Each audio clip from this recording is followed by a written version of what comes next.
So tonight is a bit of an unusual message, I guess, but I'm going to read from Luke 3, verse 21.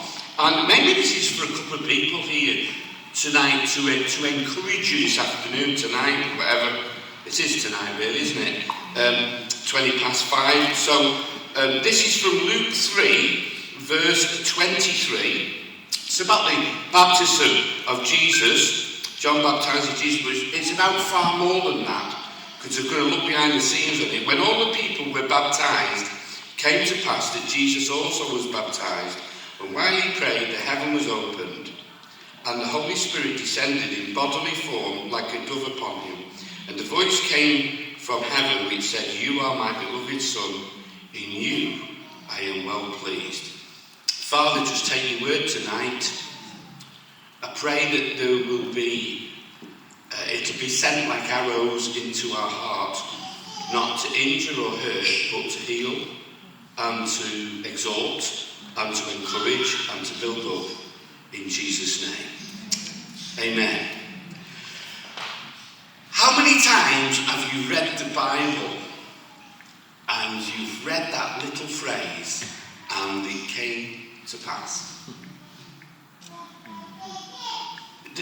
That phrase is in the Old Testament and the New Testament so many times. It's amazing. And it came to pass. And it came to pass that Jesus also was baptized.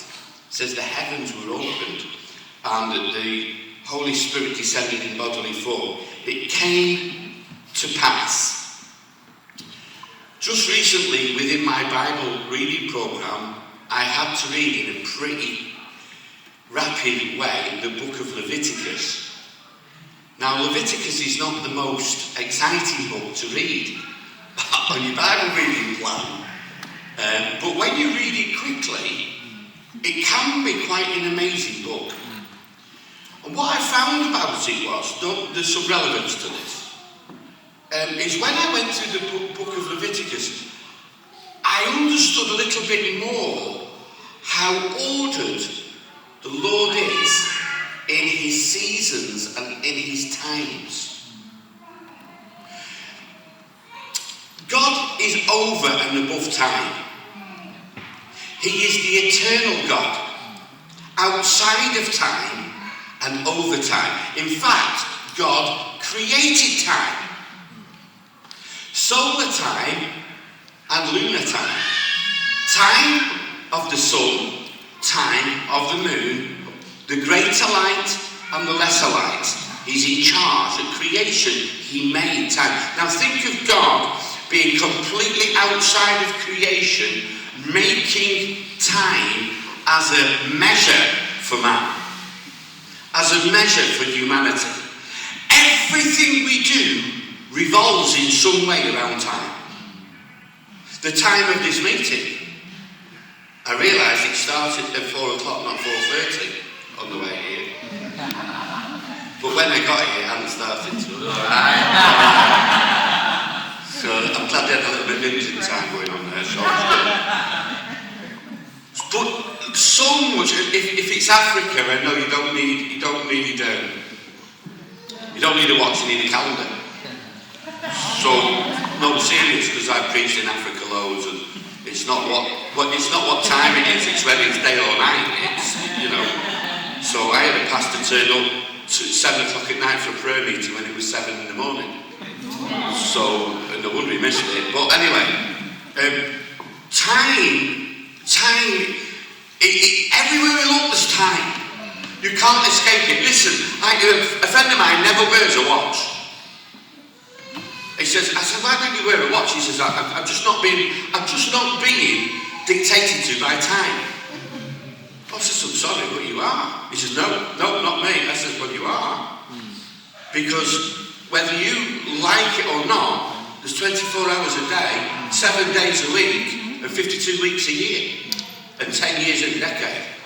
Whether you like it or not. Now, you can bury your head in the sand, but time is ticking. But God is above time. The everlasting, eternal, if you like, timeless God who created time. Think about that. think about God creating time. That thought alone is pretty awesome, is it not? So I'm reading through the book of Leviticus, and then read this particular chapter goes on about the 5 feasts. Do you know what I'm talking about? The feast of unleavened bread. 7 days, and the feast of trumpets, and it shall begin on such and such a day, and it shall begin on such and such a day of the month. And these things were set times. And that's what I was getting really fascinated about this. The Feast of Booths, the Feast of the Passover, the Day of Atonement is not a week but a day. So we've got a different dimension of time there, a day and not a week, the Yom Kippur, which is even celebrated to this day, is it not? Then you've got a 6th festival that was added where we heard of Esther, the Festival of Lights, isn't it? Which is Purim or Hanukkah. Yeah, am I right? Roughly right? And that was brought about by a woman who became a queen. And God called her for such a time as this. And I'm reading all this stuff and I'm thinking, wow, isn't it amazing how God works with time to his glory? And so I got to thinking and thinking, Lord, help us to know our times. Help us to know the times that we're living in. Help us to know, Lord, the seasons of the Holy Spirit in our lives, that we might be able to till our land at the right time of year, that we might reap at the appointed time, and not miss the harvest, and not miss the yield, and not miss the fruit. For if we sow, and if we cultivate, and if we labour and toil within God's directive, everything will be fruitful and will be well, and we will be blessed. And in actual fact, the sower will overtake the reaper. And the scripture actually says in the end of Leviticus, if you honour me and you do the right things before me, the Lord says, you will have so much grain that you will chuck out the old grain so you can bring in the new. And I'm thinking, that is a superabundance, is it not? And I was just thinking, all of this is regulated by T-I-M-E. Wow, isn't that fascinating? And I found that really, really quite something. God so wonderfully is involved in timing, even though he's outside of it. He's so wonderfully involved in it. And even the seasons, I mean, we're in my favourite season at the moment, which is spring. We're in my favourite month. Our anniversary's in May. My birthday's in May. Tomorrow, so I hope you. So when you get to my age, you're not bothered about birthdays. But anyway, the point is, this wonderful month of May, full of spring. There's something about spring. And I realise one of the things I love about spring, and it sounds like a really trite, silly thing, it follows winter. Now, I'm one of those people who winter gets me fed up. Anybody else with me on that? Some people love the winter, you know. You know, there's always one, isn't there? But I think there's more than one. Some people love the winter. They say, oh, I love the winter, I love the cold. One of my Indian friends says to me when I was in India, oh, I just love the cold. I said, that's because you live here. If you go to England, you won't like it. You'll soon change the tune then. Sergeant. You've come from Q8. May the Lord's blessing be upon you. Make sure you've got plenty of umbrellas and warm coats. I'm just talking summer. You know, it's just amazing. It really did us. Years and years ago, a senior pastor and his son came to stay in the UK. They came for our conference. And we put them up in our house. It was one of the worst things we ever did. Because, right, they kept saying to us, who's doing your laundry? mean? Mike says, I do the laundry. Mrs. Pastor, you do the laundry? She goes, yeah. And I said, well, somebody else does the laundry. Who does your garden? I said, well, what? It was so funny, wasn't it? And something you did a bit, and well, not much.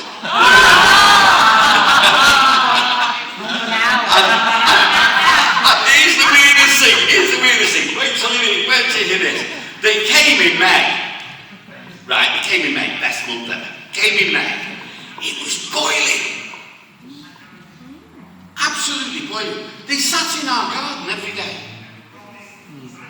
With his, what did he call it? A lungi. He sat in the garden, both of them sat in the garden. It wasn't a very big garden, it was a long garden. And they just sat in the garden thinking, and they're saying, Pastor Paul, we brought coats, and we brought anoraks, and we brought everything, you know, because everybody told us it'd be cold. And they're wrong. They got this place wrong. Britain is like India. I said, no, it's not. It's not this at all. This is not, but it is. Here we are. And Manchester, everybody told us it rains in Manchester. They were wrong. I said, no, they're right. While they were here, we never had a spot of rain. So when they went back and Pastor Samuel went to he went to the Bible college. And the next time I went out to India, he had all these plants planted in the garden and everything, just like an English country garden. Because you've seen what you've seen. But it was amazing how the seasons affect our mood swings, they affect the way we do things, they affect our mannerisms, they affect our plans, don't they? They affect where we go, they affect what we eat, they affect what we wear, they affect so many things. Timing is so important, the timing of winter. So I love spring because I'm fed up of winter. I've had enough of winter. It's dead, sometimes it's cold, sometimes it's lifeless in nature, I'm talking about, not spiritually, it could be fantastic. But then all of a sudden the colour starts to appear. The crocuses, the daffodils, the tulips. Don't forget the tulips. Never forget the bluebells. The anemones. They're beautiful, the white flowers, and everything just becomes, and doesn't it put a smile on your face? Is anybody else like that with me? You know, I just coming into the garden here now, did you see those lovely plants, flowers on the way in? But doesn't it lift the spirit a little bit? That's God's gift to you and I. But it's controlled by time. And I think the Lord tries to teach us valuable lessons in simple ways. But sometimes we're too rushed and sometimes too complex to actually understand the lessons that are being given to us right underneath our feet. And I'm reading this book of Leviticus and I'm thinking, absolutely marvellous. Let me just read a passage of scripture, and it's dead well known, but I can't actually preach on this without actually going into it because it's so well known. To everything there is a season. A time for every purpose under heaven, a time to be born, a time to die, a time to plant, a time to pluck what is planted, a time to kill and a time to heal, a time to break down and a time to build up, a time to weep, a time to laugh. We had lots of that going on in 2021, didn't we?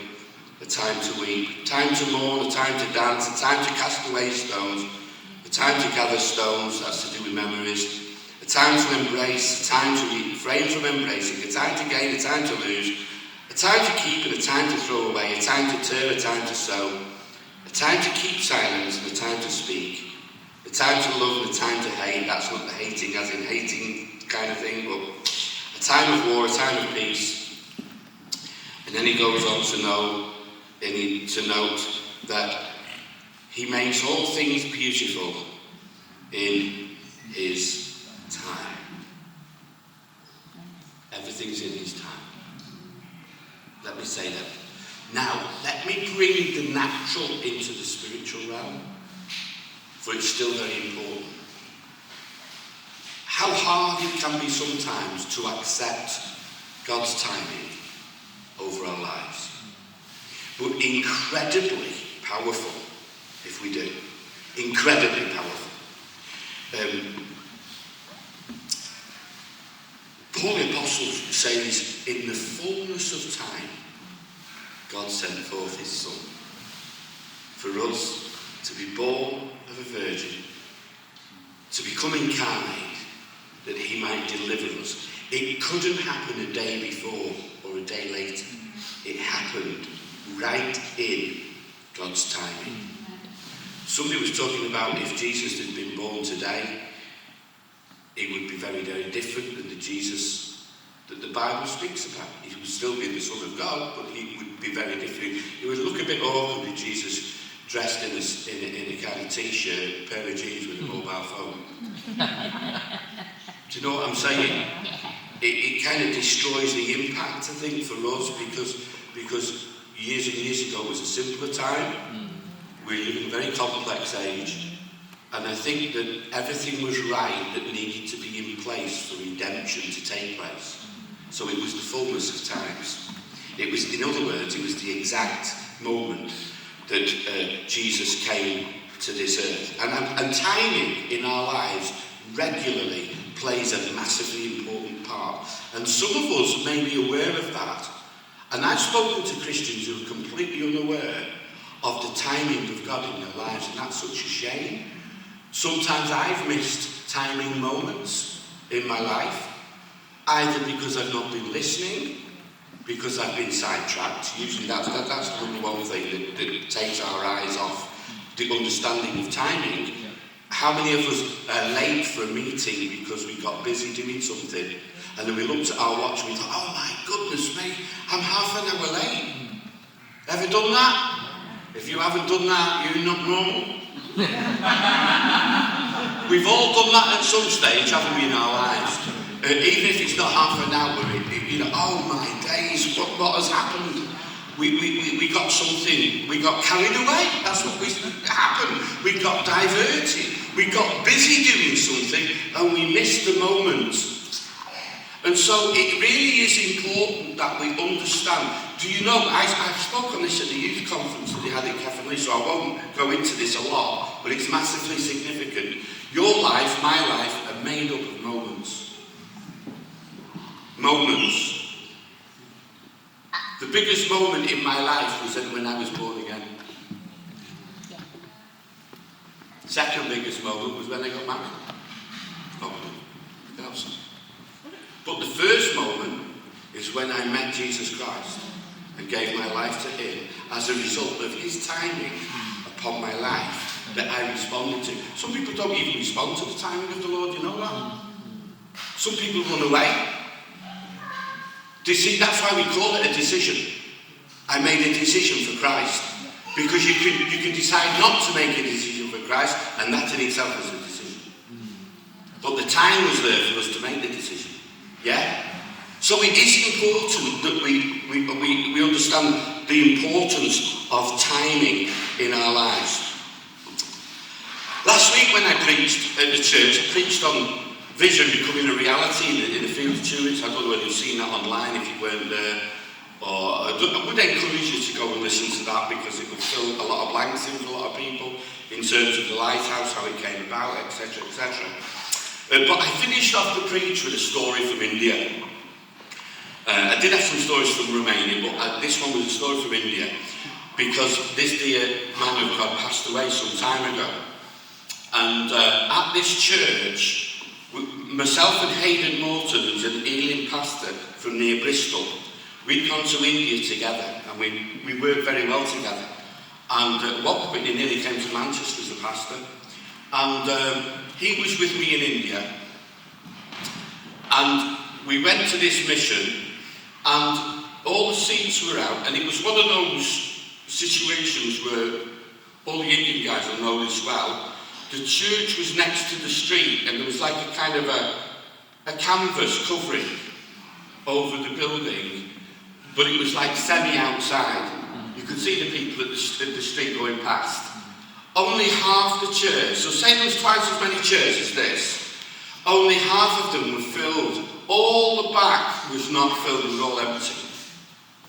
So the time comes for me to speak, and I'm just about to get up, and the Lord says to me, don't speak, it's not time. I thought, well, what do I do? And the Lord said to me, sing the Tamil song.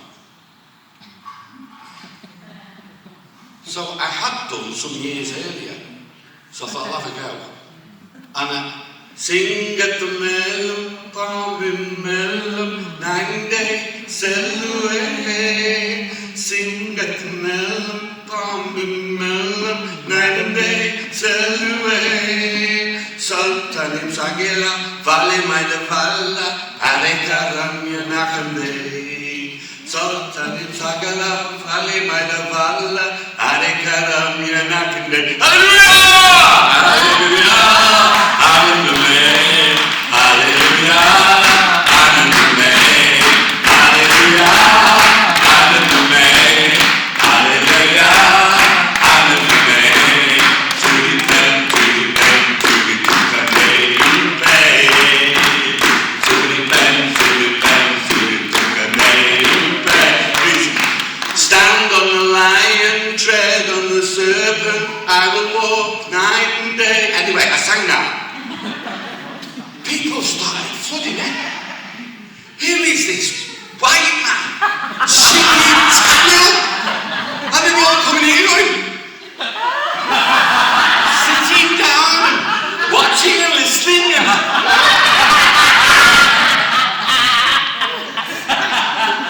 I'm seriously, the place was absolutely heaving. People were standing, people were coming down. I thought, carry on. I'm sure I was singing in tongues at the end, we just keep the thing going. But people coming. And I came to the end, and the Lord said, and the Lord said to me, now you can preach. We preached. So many people gave their lives to Christ. It's amazing. So afterwards I said, everyone who put their hand up, come down to the front. And I thought, you know, there'll be half who put their hand up and come down to the front. Everybody put their hand up, came down the front, big queue. So then I was going to start praying for them. The sinner's prayer over each and every one of them, you know. And it's like the Lord put a block on me. He said, no, get Hayden to do that. So I said, Hayden, you pray for them. When you've prayed for them, send them to me. I'm going to pray that they get baptized in the Holy Spirit. So proper Pentecostals, come on. Yeah? And Hayden starts praying for them. And as he's praying for them, they start walking to me. I can tell they've gone from Tamil into some other language. And there's the pastor's going, praise the Lord, Pastor, praise the Lord. They're filled with the Holy Spirit already before they got to me. I'm thinking I'm redundant. And listen, you won't believe it. At conference, and there was 600 people, 700 people at conference, and I decided one morning I was going to go to a meeting, but in the end, not backsliding about it, I didn't go to the meeting, and I thought I'll go down for coffee. They were like sessions that you can go to or not, it's up to you. So I thought, no, I'm going to go downstairs into the coffee lounge and meet a few people, because I haven't met many of the pastors yet. So I went down and met a couple of people, and that was great. Met a couple of people pastors I haven't seen for years, prayed together, encouraged one another. Then I come down towards the end of the hall, and sat down, and it was Hayden Martin, who was in India with, who had spoken about last Sunday, and I met him on the Thursday morning. I met him. He's there with his brother. So I said to Ryan, his brother, who's now the senior pastor of the church down in Bristol, and I kept talking to him. I said, Ryan, I mentioned you on Sunday. I said, Ryan says, oh, what was that? So I said, it's when we were in India together. Did you remember? Hayden said, oh, it was great times.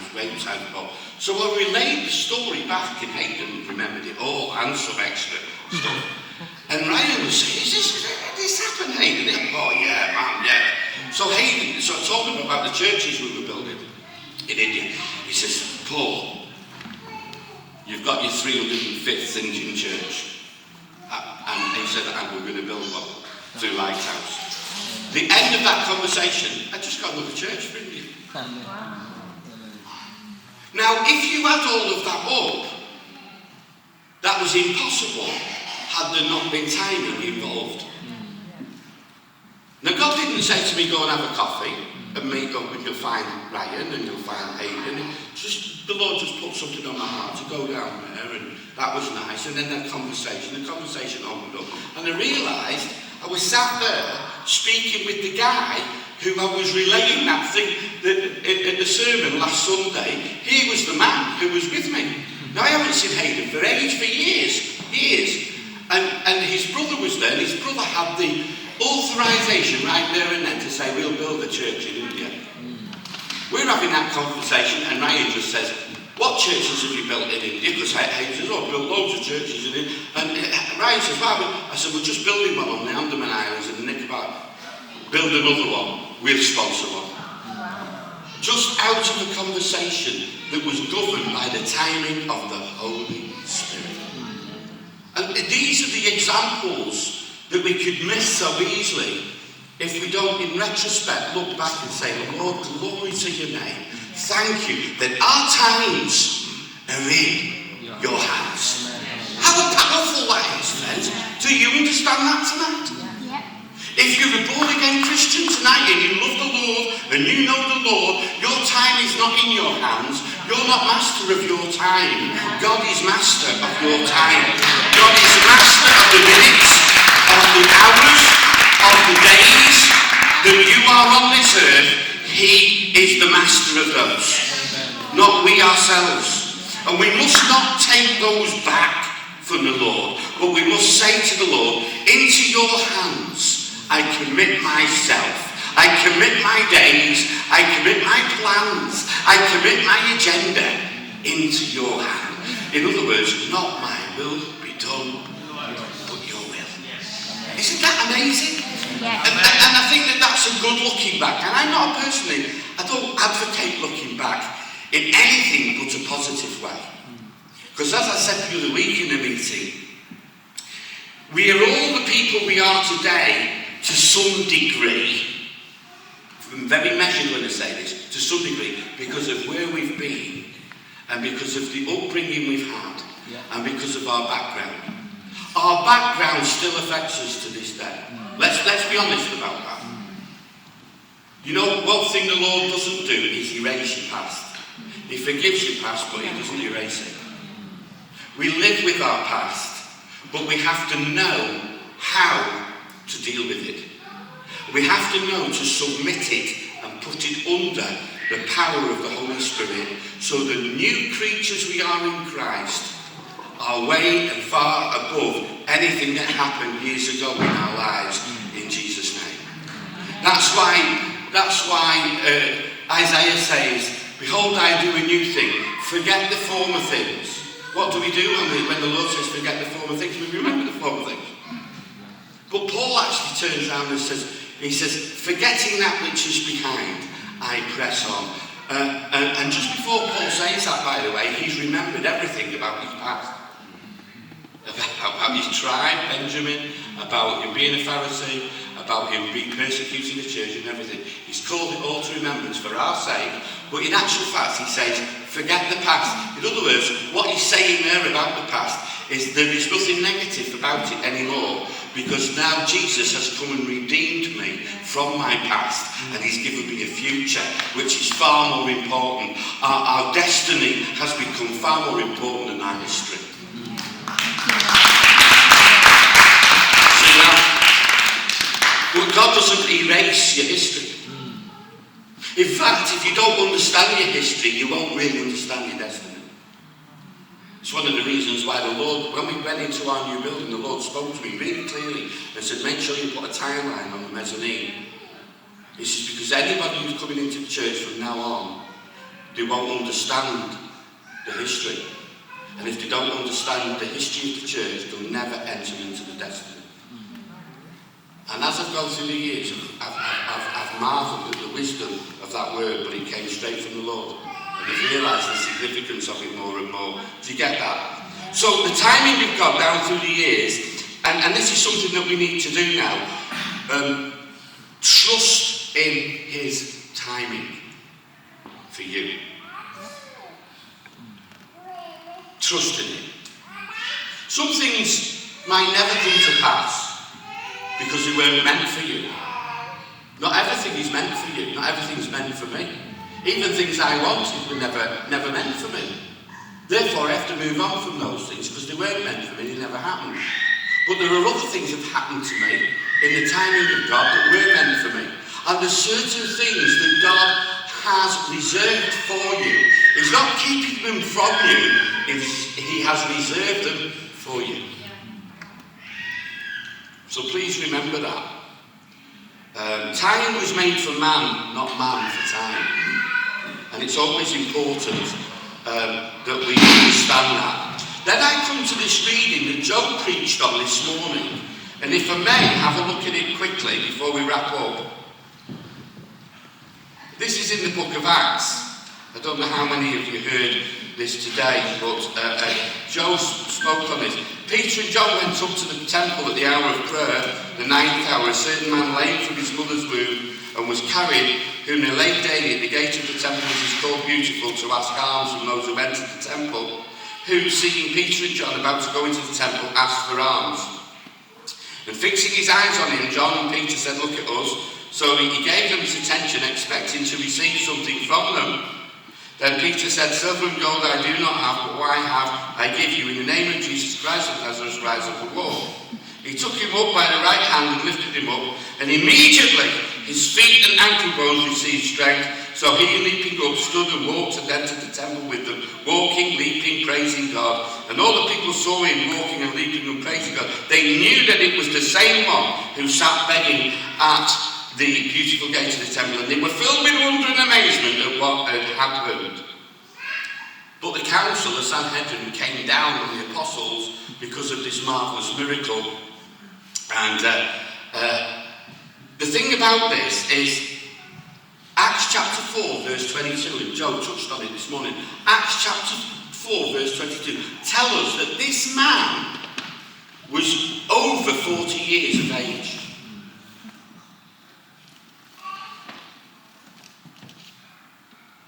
And I thought, why is it put that? And it's significant.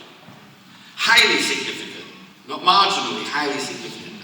And it hit me, dawned on me. This man, who was laid daily at the beautiful gate, Jesus would have passed him loads of times. Because he's over 40 years of age, and this is essentially, this is no more than a few weeks after Pentecost. At the most, 6 months.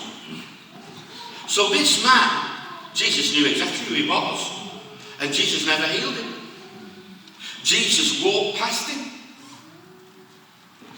Walked past him. Walked past him. Ignored him. He needed healing. He was lame. He needed a miracle. He was a poor beggar. Jesus didn't heal him. He walked past him. He walked past him. He walked past him. But there's a big difference between Jesus walking past you and you being ignored. Because what Jesus said is, this man, I'm not going to heal him, but 2 of my disciples are going to. Your day, your time is coming. Amen. You see what I'm saying? Yes. In other words, everybody has a time. There's a moment for everybody.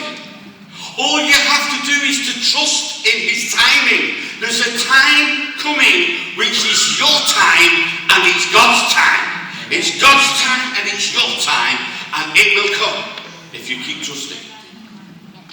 And I thought to myself, wow, how absolutely amazing that Peter and John, they go to pray, they go to the temple. Here's this man, but this day is different from all the other days because it's time to get healed. Beautiful.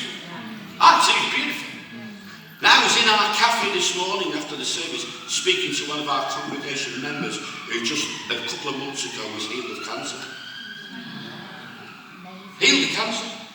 And she was telling me this morning, she says, I went in to check and everything had gone. And the doctors won't believe me. But there's nothing there. And I feel great and she looks great.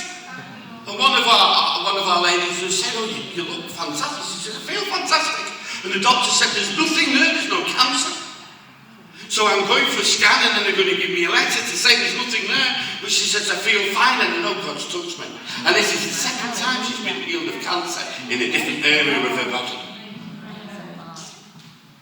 Come on, let's give God some praise.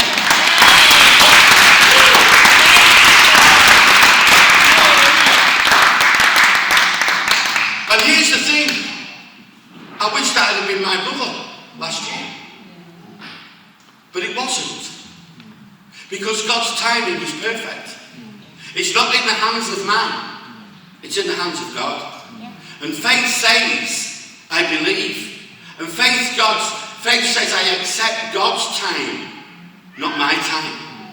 For to everything there is a time. And there is a season. I think, wow, that is just so amazing. And so,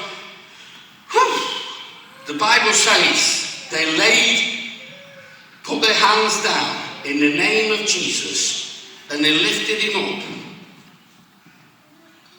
And he says immediately. Now get hold of this. Oh, I could preach on this.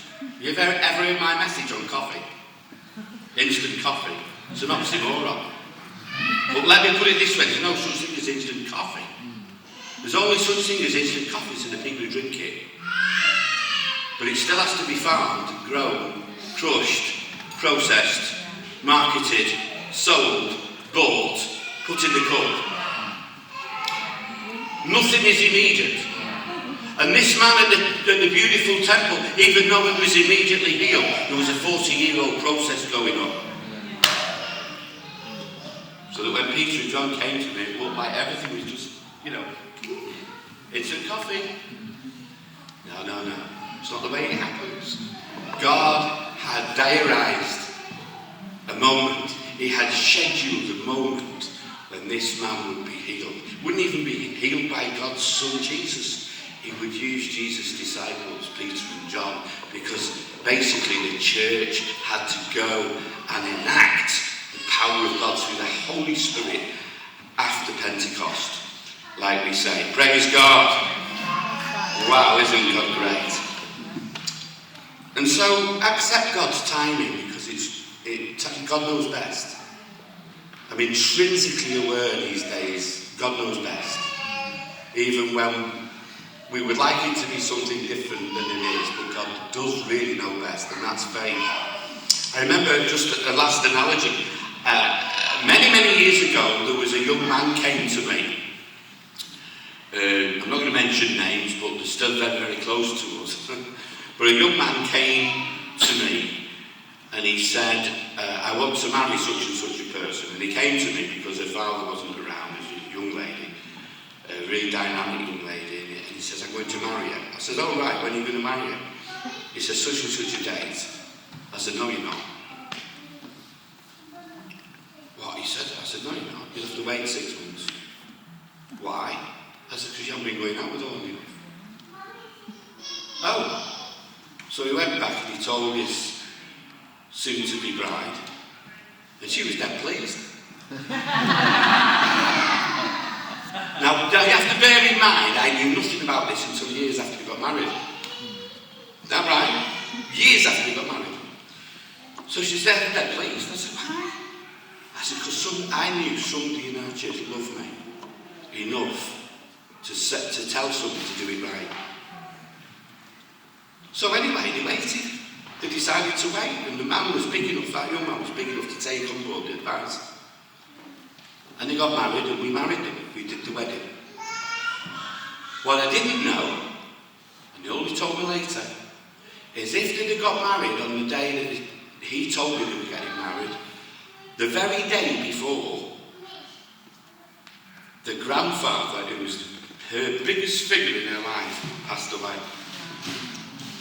Imagine that wedding day taking place. And they both said to me, it was the timing of the Holy Spirit that we got married when we did. Thank you so much, Pastor, for that advice. And I nearly, it's good to have sat now. I had no idea about that. You will know the people. And we just sat there and it was like, I welled up with tears because I thought, I had no idea. But yes, I was protective to somebody. Yes, I was.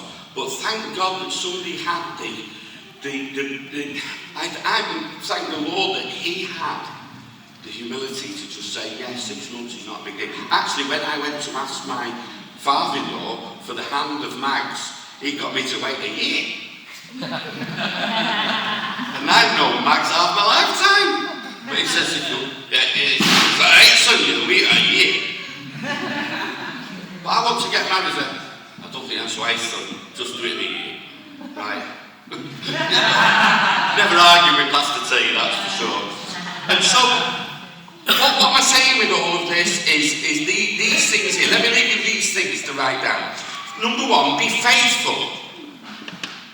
Be faithful. Keep doing the things that you're called to do, because God's timing is over all of that.